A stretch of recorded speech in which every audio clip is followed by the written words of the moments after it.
Caros irmãos e irmãs em Cristo Jesus, Palavra de Deus, neste 17º domingo do tempo comum, nos recorda aquilo que é importante pedirmos a Deus e que muitas vezes se nos escapa e pedimos tantas coisas a Deus e não pedimos o principal. A Palavra de Deus nos recorda, a partir do primeiro livro de Reis, daquele pedido que fez Salomão.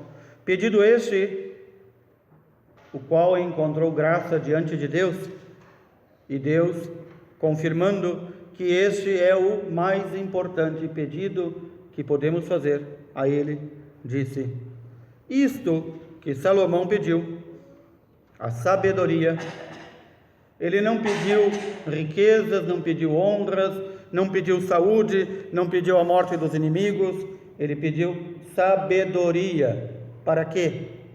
Ele não pediu inteligência, ele pediu sabedoria. Sabedoria para discernir o que é certo e o que é errado diante de Deus. Sabedoria para pôr em prática a palavra de Deus. Sabedoria para tornar-se justo observando a lei de Deus. Foi isso que Salomão pediu. E então o Senhor diz: dou-te um coração sábio e inteligente, como nunca houve outro igual antes de ti, nem haverá depois de ti. A sabedoria, este dom do Espírito Santo, o qual nós devíamos e devemos clamar todos os dias. A primeira oração do dia da Santa Missa, a oração chamada coleta, diz que o Senhor nos dê a sabedoria, a inteligência, para buscarmos as coisas do alto, para buscarmos aquilo que não passa, e não ficarmos pedindo coisas que passam.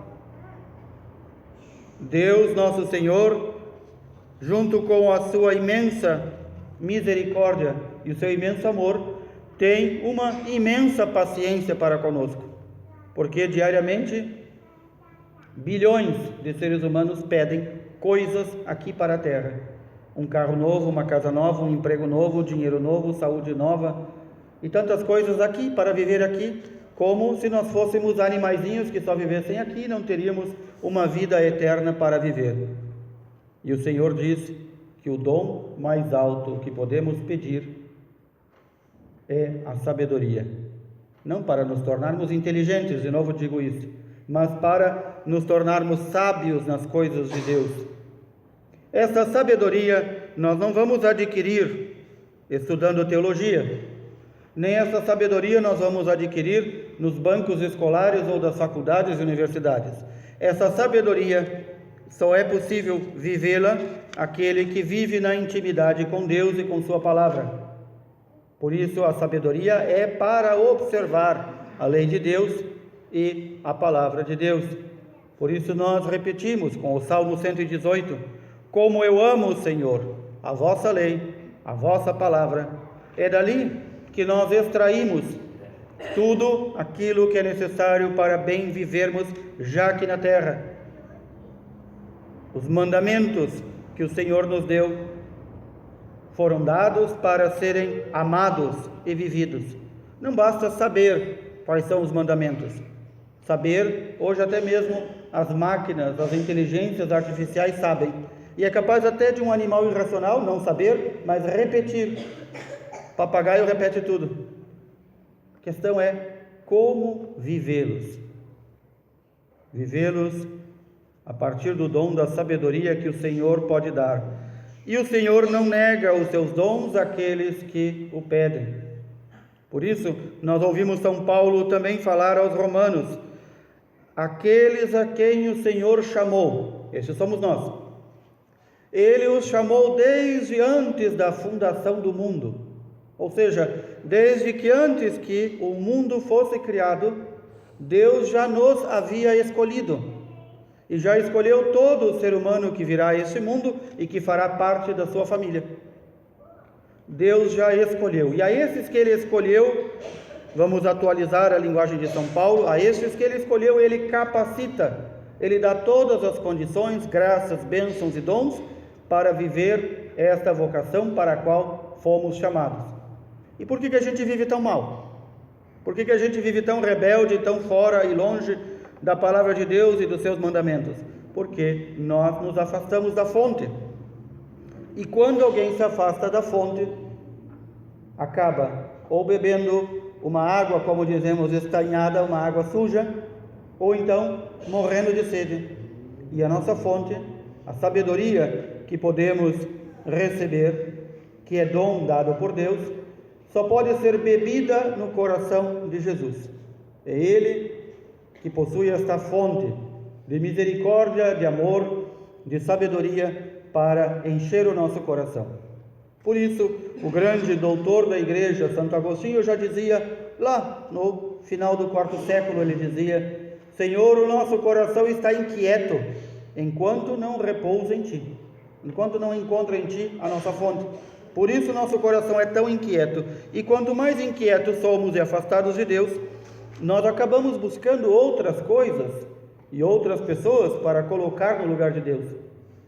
Alguns põem o dinheiro, outros põem o esporte, outros põem a bebida, outros põem a novela, outros põem a intriga, outros põem o sexo, e tantas coisas vamos colocando para ver se o nosso coração se aquieta. E o nosso coração não se aquieta com nenhuma das coisas deste mundo.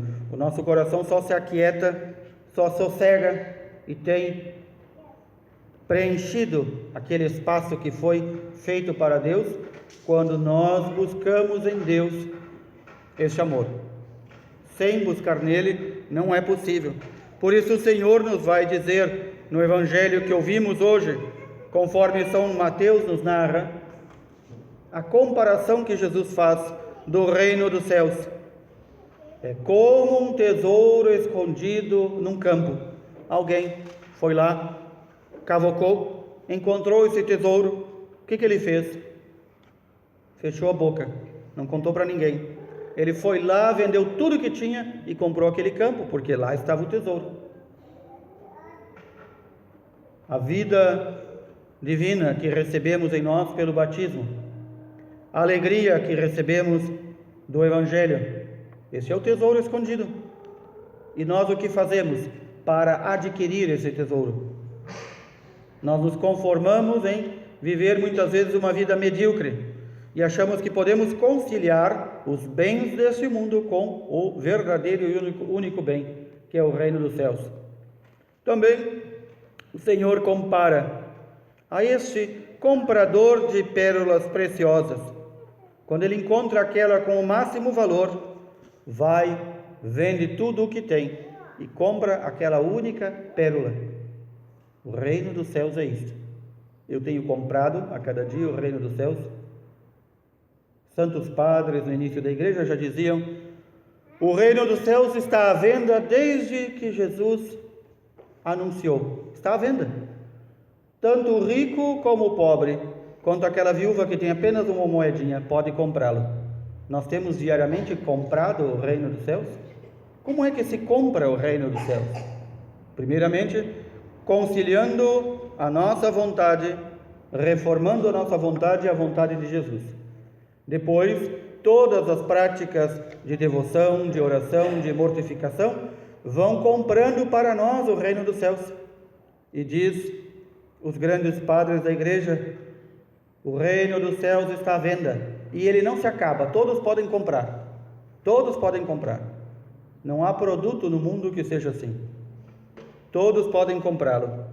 Mas ainda, este reino dos céus, recordando o domingo passado que falava do joio que cresce junto ao trigo, na igreja e no mundo, o Senhor vai dizer: o reino dos céus é como esta rede que os pescadores lançam e pega peixe que presta e peixe que não presta. O reino dos céus é isso. A igreja é já a antecipação do reino dos céus. E na igreja tem gente que presta e tem gente que não presta. E quem cabe separar? Nós ouvimos no domingo passado, os anjos do Senhor, os santos do Senhor, no final, no dia do juízo, vão dizer: este foi joio, só serviu para atrapalhar e incomodar, não vai herdar o reino dos céus. Só serviu para desviar os seus irmãos do caminho do Senhor. Este é o trigo, e estes vão viver com o Senhor. Neste domingo, nós somos comparados aos peixes bons e aos peixes maus.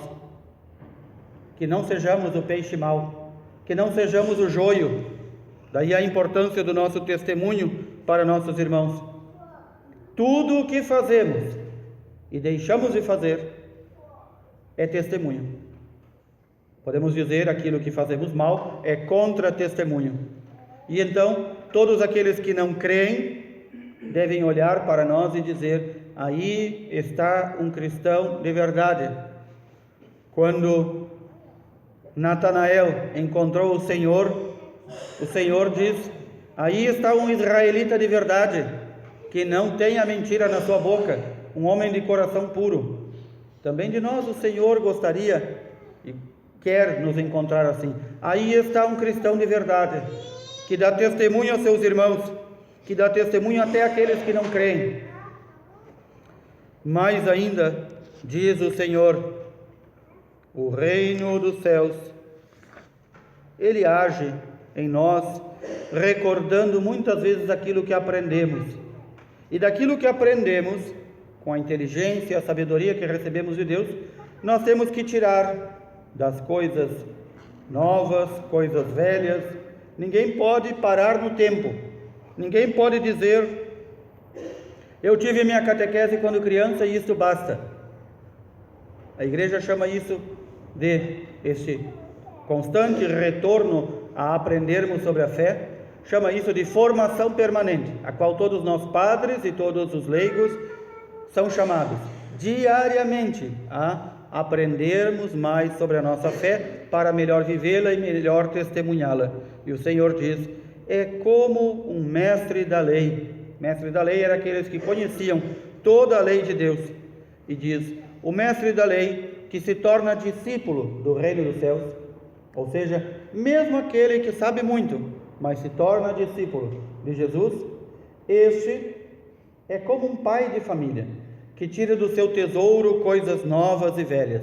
E aqueles que procuram viver desta forma, aprendendo cada dia mais, buscando conhecer mais, lendo diariamente a palavra de Deus e pedindo a inspiração do Espírito Santo para compreendê-la e vivê-la, este começa a tirar de dentro de si aquilo que o Senhor lá depositou no início, e começa ali a revirar aquele tesouro, e vai vendo que o tesouro que recebeu é maior do que aquilo que pode merecer, e desse tesouro vai tirando coisas novas e coisas velhas, e vai aumentando. São Jerônimo já dizia também: todo o Antigo Testamento, toda a palavra de Deus fala de Jesus. Como é que tanta gente lê o Antigo Testamento e não vê aí o anúncio de Jesus? Não vê aí as profecias sobre Jesus? Como isso? Porque não lê com a inteligência, a sabedoria e o coração. Lê mecanicamente, como uma máquina. E São Jerônimo vai dizer: toda a palavra de Deus aponta para Cristo. De lá nós tiramos toda a sabedoria. Por isso também a palavra de Deus lê o Antigo Testamento na primeira leitura. Lê os salmos que o povo de Deus cantava, para retirar dali o que é que vem indicando a vinda de Jesus, o seu ministério, a sua vida entre nós, as graças que Ele quer nos distribuir. Dali vai se retirando deste tesouro tudo aquilo que Deus ia apontando para o seu povo. Mais ainda, São Jerônimo vai nos dizer: desconhecer as Escrituras é desconhecer a Cristo. Por isso a palavra de Deus, que é esta fonte tão rica, junto aos mandamentos. E por isso o Salmo 118, que cantamos, nos dizia, para repetirmos: como eu amo, Senhor, a vossa lei, a vossa palavra. O nosso amor, caros irmãos e irmãs, tem que estar entranhado aí, entranhado, grudado nos mandamentos do Senhor e na sua palavra. Estes mandamentos e a palavra do Senhor vão nos indicar aquele que é o centro dos mandamentos e da palavra, nosso Senhor Jesus Cristo. E nosso Senhor Jesus Cristo vai dizer: para deixar a minha presença entre vocês, eu constituí um novo povo, e esse novo povo eu chamo de igreja. Portanto, o nosso amor à palavra de Deus e a a lei de Deus, devem nos levar cada vez mais a amar a Igreja do Senhor, da qual somos os membros. Que assim o Senhor nos ajude, o Senhor possa nos dar as graças, especialmente o dom da sabedoria, para discernir o que é passageiro, o que é irrelevante e descartarmos, e o que é importante, essencial, e a isso nos apegarmos para vivermos no Senhor. Louvado seja nosso Senhor Jesus Cristo. Para sempre seja louvado. Queremos juntos professar nossa fé. Creio em Deus Pai, Todo-Poderoso.